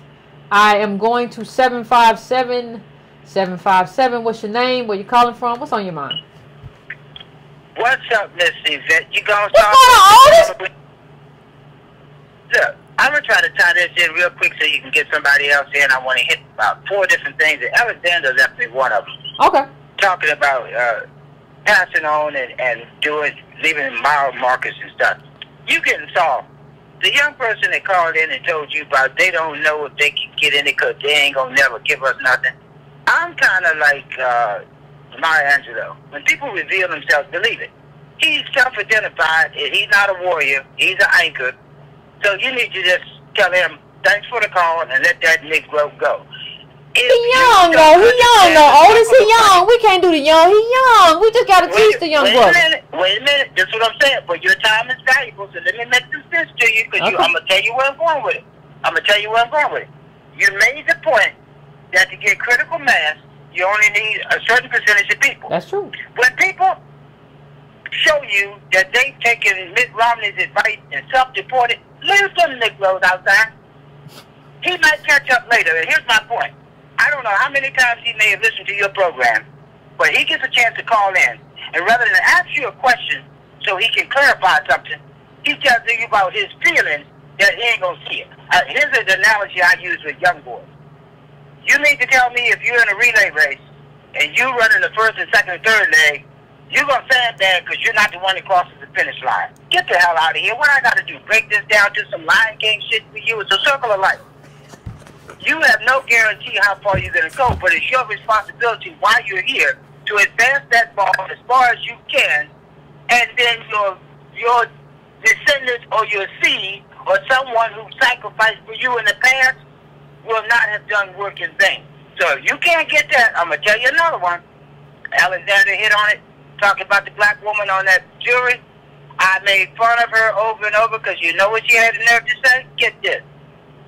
When people asked her why she voted that way, she said, y'all need to acknowledge yourself because it wasn't about race. See, that's the kind of Negro you can't save them. They will drag you down. Why do you think Tubman carried that gun? Because she knew when them Negroes reveal themselves, I ain't got time to try to talk you out of it. You let me know that you're a willfully ignorant person. You want to be just what Alexander said.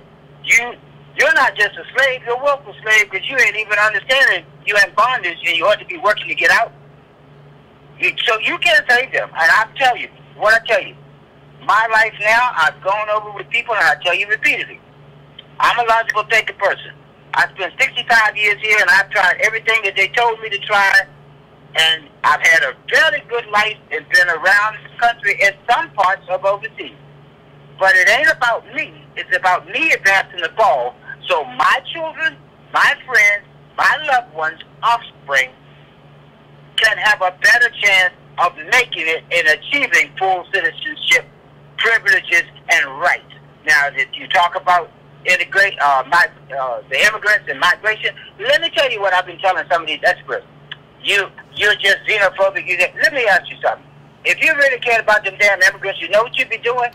Instead of me trying to get me to worry about whether or not the private prisons and Core Civic are going to make money on housing them, you'd be raising hell and tell your government stop spending goddamn 40 and 50% of the budget on war and tearing up the people's homes. Yep, that's what I said. Do.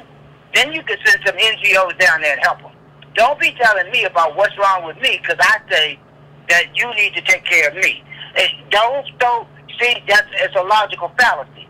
You want to confine me to think about this with only the tools that you say, when I know there are other relevant factors. The other thing I wanted to tell you, and I'm gonna try to make this the last one unless the other one pops in my head. The young lady that called in and talked about her son. I do abolitions. That means I go across the criminal system, the penal system, the jails, the prisons, and everything. I bet you this one thing, from the information she gave you over the phone, and she shared with us that her son had never been in trouble, but he was with his white friends. I bet you this, the same woman that told her not to pay her son's way now, I guarantee you that none of those people told her that every state in this union has a first offender program, and it could have gone into a diversion program and never had anything on its record. Bet ain't nobody tell her that. Even if she got a white attorney or a sellout black one, I guarantee you they didn't even put before the court, can he enter a diversion program because he has a clean record. That's the kind of stuff I get upset about. And as far as the CBC, with this shit talking about immigration, what did I tell you one of the first times I called in? Black people keep talking we ought to be like Jews, but they won't do what Jews do square one. Jews tell you never forget. I was a victim, you wronged me. Yep. They've been saying it nonstop.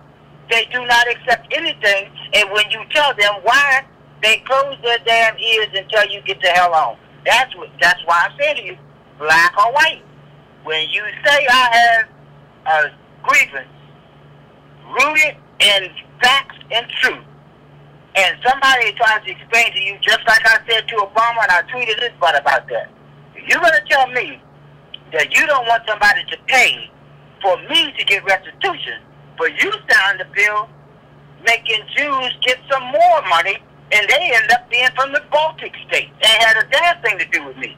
But you also increased the military budget to blow up some shit. So how come you got money for them, but you ain't got money for this long-standing bill? My bill was written long before theirs was. You want to pay $40 billion in the future for Israel to secure their future for a decade, but you want to make up for 400 damn years of my debt? Look, stop falling for the foolishness. I put it up constantly. There's a thing called 15 logical fallacies. When you hear somebody put any one of those 15 to you, the best thing to do is walk off or shut them down. Just like I did that Haitian that was talking that shit about DOS and what Haiti did. You got to shut them down. You got to stop running from blackness. The girl on the trial and Trayvon Martin, running from blackness. She done sit up in there, know that that little boy got shot, ambushed, murdered, assassinated, and she let 10 or 12 other people explain to her why it was perfectly legal. She running from blackness, and had the nerve to say, knowledge yourself. No, Negro, stop pretending you black. Do like that girl that's on the damn thing. Tell me you white, then I know where your mind is. Oh! I can see you black. I ain't got to agree with you, but you need to be straight up. That young boy they called in there talking about his feelings, that's the other thing I keep telling you. People think their feelings are valid. You have a right to your feelings. But when you're talking on a program that's trying to educate people, and you listen to the program, instead of you calling in and asking for clarification, or can you say it a different way so I can get it, much like Tony is trying to do. You cannot, let me explain something to you, and I'm going to shut up right with this one. You can explain something to people 100 times a day. You will never comprehend it for them. Never. If you're willfully ignorant, convince a fool against his will reasonable fool still. Because as soon as he walks away, he's right back where he was before you tried to explain it to him. Let them Negroes go. Yeah, it's like a boomerang. Say, see you, brother. All right, let somebody else in. Love you, girl. I love you, Otis. Appreciate you as always. Otis, your calls are fire. Your calls are fire as always. Otis don't give y'all no quarter. Don't be calling in here talking about how you feel or what's going on with your emotions. Now, Otis ain't here for that. He ain't here for that. I'm going to my last call. I'm going to 678. 678, what's your name? Where you calling from? What's on your mind? Turn down your background for me. My name's Matthew Lee. Hello. How you doing, Matt? You said Matthew? How you doing, man? Turn down your background for me. Your phone or your laptop in the background. Okay, hold on. Can you hear me now? Yeah, I can hear you fine. What's going on? I'm good. I'm currently in Cartagena, Colombia, but I've been abroad for 5 years. Okay. I've lived in Abu Dhabi. I've lived in Southeast Asia. And I used to think that I wanted to live abroad to see what it's like to live a life as a American citizen. But after listening to you and Tone for the last year and a half, I see that now it's time for me to come home. And I have a lot of work to do. And I'm from Atlanta. Oh, damn. Yeah. So, let's see.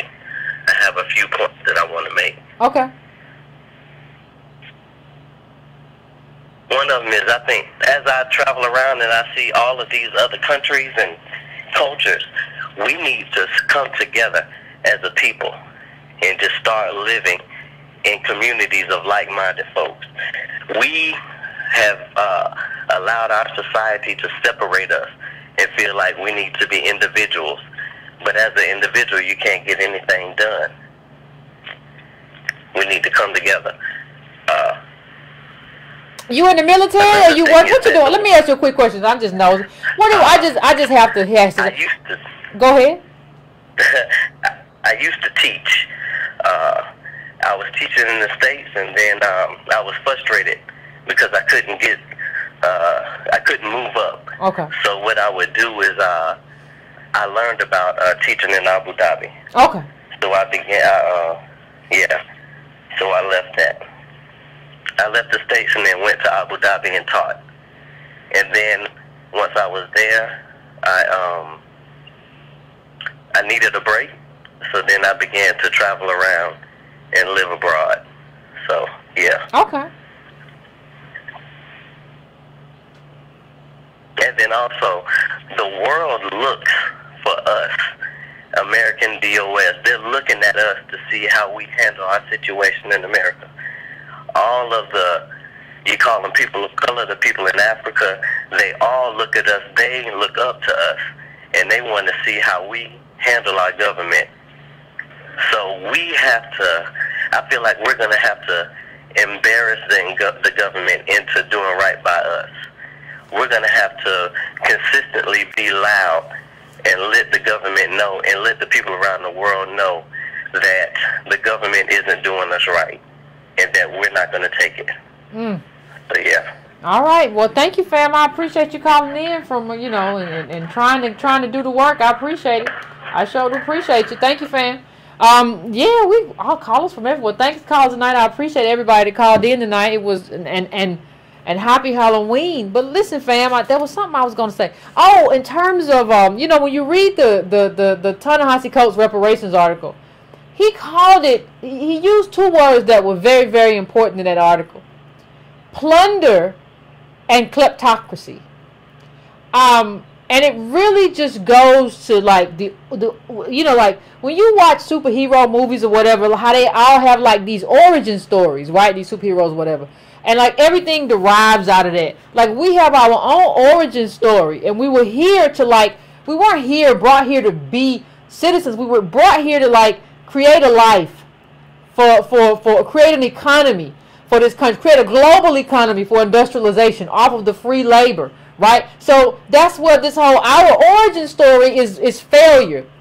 these people are just free labor slaves, and we're going to create a world, and not only an American economy, a global economy off of like this kind of slavery. And so, you know, when you think about what kleptocracy means, it is the inability to refrain from the urge for stealing items, and is usually done for reasons other than personal use or financial gain. So America has this urge, this desire, and this need, and so they have just stolen everything from us and kind of just handed it over to normal America, or quote unquote white America, because we know there's really no white or no black. It's just melanin. It's just a feature that they made into something else. And that's the life that we still live. It is still the life of kleptocracy, where you're just stealing and you're just taking from us and making to make white life okay. To make white normal. And that is like, when you understand that kleptocracy, when you understand that plunder, you begin to understand our story and what has to be done and how that has to be fixed, and there has to be some fixing of us and making us normal before we can talk about the number of immigrants that I showed you. That's more than the world, more than anywhere in the world. Like, we have to have that. And if I say no, that's too much, more than anywhere in the world, given our history and given where my people are in this country, that's too much. If I say that, all of a sudden I'm understanding. If I say that I'm a xenophobe, that is like, it's just censorship. It's just bullying me to not be able to advocate because I'm afraid of how people will speak about me. Because all the information is very, very clear. So I just wanted to make that clear in terms of like we haven't had any normalization. We haven't had the opportunity to have social, what you want to call, I guess, social cohesion. We haven't had any of that. And I want to say that, you know, it's not the case that everybody who steals from us is white. And I've said that, and we really need to kind of figure this whole thing out. We really need to kind of figure this whole thing out and understand what this means and who we are and how we have to advocate and how we're not going to be bullied by anyone who says, well, because you hold an opinion that is beneficial to you and is in opposition to whatever CNN is saying today, that we're going to make you feel bad and we're going to banish you. We have to understand what that is and why it's that way and why it looks that way. And so that's all I want to say for tonight. I want to thank everybody that called in. I couldn't get to everybody. Maybe since the video's shorter today, we can get the whole thing in one time, hopefully. As always, please hit that like button. Please hit that bell if you have not already, so that you can get, you can get like a notification when I come on. You can go to subscribetobrown.com. That doesn't cost you anything to just go and just add your name to the list. You can also go to donatebrown.com. You can go to patreon.com/ycarnell. You can do all of that if you want to, if you are so inclined to contribute. But most of all, I appreciate you showing up. I appreciate you sharing. I appreciate you contributing to everything that we do here. Happy Halloween. Good night. And finish up your libations and go to bed. You got stuff to do.